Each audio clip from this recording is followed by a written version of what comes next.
Offline पैसा with Manoj में आपका स्वागत है। आज की इस वीडियो का टॉपिक है म्यूचुअल फंड्स में फ्लेक्सी कैप और मल्टी कैप में क्या अंतर होता है। हम समझेंगे यदि आप लोगों ने म्यूचुअल फंड में इन्वेस्ट किया हुआ है, फ्लेक्सी कैप में किया हुआ है या फिर मल्टी कैप में किया हुआ है, तो इन दोनों में क्या अंतर है। और यदि आपके घर में बच्चा है, 12th पास आउट है या फिर 9th पास आउट है, तो उनको आप ये वीडियो दिखाकर कॉपी पेन से नोट करवा सकते हैं और बोल सकते हैं कि इसी को बोलते हैं फाइनेंशियल एजुकेशन, कि आखिर हमारा पैसा किस प्रकार से ग्रोथ होता है, कितना रिस्क होता है, कौन सी कैटेगरी में पैसे को इन्वेस्ट करें तो कितना रिस्क होगा और कौन सी कैटेगरी में ना करें तो हमें कितना रिस्क नहीं होगा। Multi cap versus flexi cap, क्या ये दोनों कैप में निवेश कर सकते हैं, ये सवाल जरूरी है। और जैसे कि मैंने आपको बोला, कॉपी पेन लेके बैठ जाइए, इस तरह के अगर नोट कर लेंगे तो आप भी अपना पैसा खुद से इन्वेस्ट कर सकते हैं।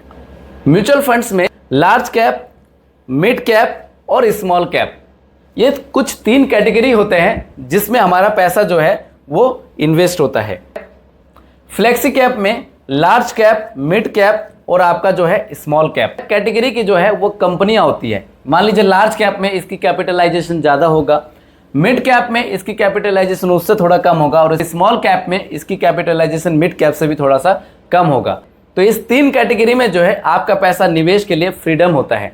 किसमें? यदि आप फ्लेक्सी कैप कैटेगरी में पैसे को आप इन्वेस्ट करते हैं। अगर वीडियो आपको थोड़ी सी भी अच्छी लग रही हो, इन्फॉर्मेटिव लग रही हो, तो प्लीज़ एक प्यारा सा लाइक कर दीजिएगा और चैनल को सब्सक्राइब भी कर दीजिएगा। देखिए, शेयर बाजार में अगर शेयर बाजार की जब भी बात करें तो 2 मार्केट है, एक है NSE और दूसरा है BSE। अगर NSE की बात करें तो इसमें टॉप 50 कंपनी जो है लिस्टेड है और अगर करंट प्राइस की अगर बात करें 29 जुलाई 3:32 की, तो 24,836 रुपये में इसकी करंट प्राइस है। ये घटते बढ़ता रहेगा। अगर हो सके अभी आप वीडियो देख रहे हो तो ये अभी 24,836 पे है और आप लाइव जाके देखोगे तो बढ़ा हुआ भी मिलेगा और घटा हुआ भी मिल सकता है। दूसरा है BSE सेंसेक्स, यहाँ पे 81,355 है। BSE को हम बोलते हैं सेंसेक्स यानी कि बॉम्बे स्टॉक एक्सचेंज। अगर इसकी बात करें तो यहाँ पे 23 रुपए का प्रॉफिट मिला सिर्फ एक दिन में। शेयर बाजार में जो है कंपनीज जो है वो 3 भागों में बांटा जाता है। और वो कौन से 3 भागों में और किस प्रकार से बांटा जाता है, तो वो रैंक वाइज बांटा जाता है। यहाँ पे कैटेगरी है और यहाँ पे रैंक वाइज है। यहाँ पे आपको समझना है कि large cap, mid cap, small cap. Large cap में 1 से लेके 100 तक की कंपनियों में जिसको रैंक मिलता है तो वो लार्ज कैप में आता है, 1 से लेके 100 तक की रैंक वाले कंपनियां। अगर बात करें मिड कैप की तो 101 से लेके 250 के जो बीच में रैंक मिला है जिस कंपनी को, वो मिड कैप में आएंगे। और स्मॉल कैप कैटेगरी की अगर बात करें तो 251 से लेके बाकी के जो रैंक छूट जाएंगे, नहीं लेफ्ट बच गई जो कंपनियां, स्मॉल कैटेगरी में आ जाएंगे। Multi cap and flexi cap दोनों अलग अलग कैपिटलाइजेशन में निवेश करते हैं। ये कैपिटलाइजेशन क्या होता है कि एक कोई भी कंपनी है, कंपनी का जो भी कैपिटलाइजेशन होता है, मान लीजिए 20,000 करोड़ है, 36,000 करोड़ है, 30,000 करोड़ है, वो कंपनी की जो है कैपिटलाइजेशन होता है। तो ये अलग अलग कैपिटलाइजेशन में निवेश करते हैं। हो सकता है फ्लेक्सी कैप का अलग कैपिटलाइजेशन हो और मल्टी कैप का अलग कैपिटलाइजेशन हो, तो आप इसको समझ गए होंगे।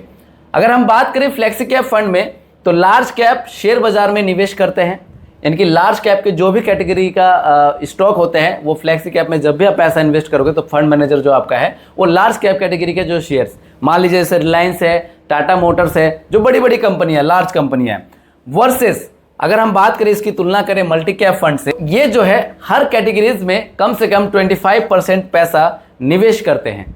मल्टी कैप में अगर आप पैसा इन्वेस्ट करते हो तो 25% पैसा जो है हर कैटेगरी में निवेश करते हैं, अलग अलग कैटेगरी में। मल्टी कैप फंड्स में टोटल एसेट का कम से कम 75% पैसा जो है इक्विटी और इक्विटी से जुड़े इंस्ट्रूमेंट में निवेश होता है। 75% पैसा और बाकी 25% पैसा जो है अलग अलग कंपनी में जो है, यानी कि हर तरह की कंपनी, छोटी कंपनी, बड़ी कंपनी, सब में जो है आपका इन्वेस्ट होगा। सेबी का फुल फॉर्म क्या है? Securities and exchange board of India. SEBI के अनुसार, अब ये सेबी क्या होता है थोड़ा सा समझ लीजिए। जिस प्रकार से बैंकों का मालिक यानी कि लाइसेंस देने वाला RBI होता है, तो सेम शेयर बाजार में जो कंट्रोल करते हैं वो सेबी यानी कि एक्सचेंज बोर्ड ऑफ इंडिया, ये कंट्रोल करते हैं। इनके अनुसार इस तरीके के फंड में क्या होता है, लार्ज कैप, मिड कैप और स्मॉल कैप शेयर में पर 25% निवेश करना अनिवार्य है। यानी कि जो भी इस तरीके के मल्टी कैप कैटेगरी के जो म्यूचुअल फंड है, तो शेयर्स में कितना 25% पैसा जो है वो निवेश करना अनिवार्य हो जाता है टोटल एसेट का। फ्लेक्सी कैप फंड में टोटल एसेट का कम से कम 65% पैसा जो है इक्विटी और इक्विटी से जुड़े इंस्ट्रूमेंट में निवेश किया जाता है। और यहाँ पे मल्टी कैप और फ्लेक्सी कैप की अगर बात करें अब यहाँ पे एक दो उदाहरण देख लेते हैं कि मल्टी कैप और फ्लेक्सी कैप किस तरीके का फंड होता है। देखिए निप्पॉन इंडिया मल्टी कैप एक फंड है, यहाँ से आप देख सकते हैं Nippon India multi cap fund. अगर आपको जानना है इसके बारे में तो मिनिमम 100 रुपये 500 रुपये से आप स्टार्ट कर सकते हैं। तो परफॉर्मेंस भी कुछ इस प्रकार से देखिए 47% का जो है स्कीम ने रिटर्न दिया है, और अगर निफ्टी 50 ट्राई की बात करें तो 33 का यानी कंपेरिजन में, तो इसने ज़्यादा रिटर्न दिया है। और गोल्ड ने 12% का, पीपीएफ ने 7% का। तो यहाँ पे निप्पॉन इंडिया मल्टी कैप है, कॉन्ट एक्टिव ग्रोथ फंड है, महिंद्रा मैन्युलाइफ मल्टी कैप है, तरह तरह के उसी कैटेगरी का म्यूचुअल फंड है। तो आपको यहाँ पे देखना है और कौन सा आपके लिए बेटर परफॉर्मेंस रहेगा। रिटर्न की बात करें तो सिंस इंसेप्शन 19% से ज़्यादा का रिटर्न दिया है, और ये 2005 में ये म्यूचुअल फंड लॉन्च हुआ था। अगर हम फ्लेक्सी कैप की बात करें तो फ्लेक्सी कैप का एक म्यूचुअल फंड है जो कि पराग परिक फ्लेक्सी कैप है। आप देख सकते हैं पराग परिक फ्लेक्सी कैप 2013 में लॉन्च हुआ था। एसेट क्लास इक्विटी है। अगर यहाँ पे रिटर्न की बात करें सिंस इंसेप्शन की तो आप देख सकते हैं CAGR सिंस इंसेप्शन 20% से ज़्यादा का रिटर्न दिया है 2013 से लेके अब तक का। तो समझ गए होंगे ये दो कैटेगरी का म्यूचुअल फंड है, फ्लेक्सी कैप और मल्टी कैप। अब यहाँ पे एक सवाल ये आता है, क्या हम दोनों कैटेगरी में पैसे को इन्वेस्ट कर सकते हैं? तो जी हाँ, आपको दोनों कैटेगरी में पैसे को इन्वेस्ट करना चाहिए। क्यों करना चाहिए, यहाँ पे आप समझ सकते हैं कि फ्लेक्सी कैप जो है मल्टी कैप की कंपैरिजन में इसमें रिस्क आपका कम होता है, कम रिस्क है, कम वोलेटाइल है। लेकिन फ्लेक्सी कैप की कंपैरिजन में जो मल्टी कैप है वो ज़्यादा रिस्क है, ज़्यादा वोलेटाइल है। यहाँ पे रिटर्न भी ज़्यादा मिलता है इसकी कंपैरिजन में। यहाँ पे रिटर्न थोड़ा कम है, रिस्क भी थोड़ा आपका कम हो जाता है। तो इसीलिए यदि आपको शुरुआत करनी हो, जैसे बच्चे के चाइल्ड एजुकेशन के लिए या फिर कोई बच्चे की शादी ब्याह के लिए, तो फ्लेक्सी कैप कैटेगरी से आप शुरुआत कर सकते हैं और थोड़ा बहुत पैसा जो है वो मल्टी कैप में भी डाल सकते हैं। इसी तरह से यदि आपको SIP, SWP या लमसम में पैसा इन्वेस्ट करना हो, बेस्ट एप्लीकेशन का जो लिंक है वो वीडियो के डिस्क्रिप्शन में दिया हुआ है। मिनिमम इन्वेस्टमेंट 100 रुपये, आगे इसकी कोई लिमिट नहीं है। इन्वेस्टमेंट से लेकर अगर कोई भी प्रॉब्लम आती है 7982220721 पर आप मुझे व्हाट्सएप भी कर सकते हैं। और यदि आपको अपनी पोर्टफोलियो बनवाना हो तब भी आप मुझे व्हाट्सएप कर सकते हैं और अपनी पोर्टफोलियो आप बनवा सकते हैं।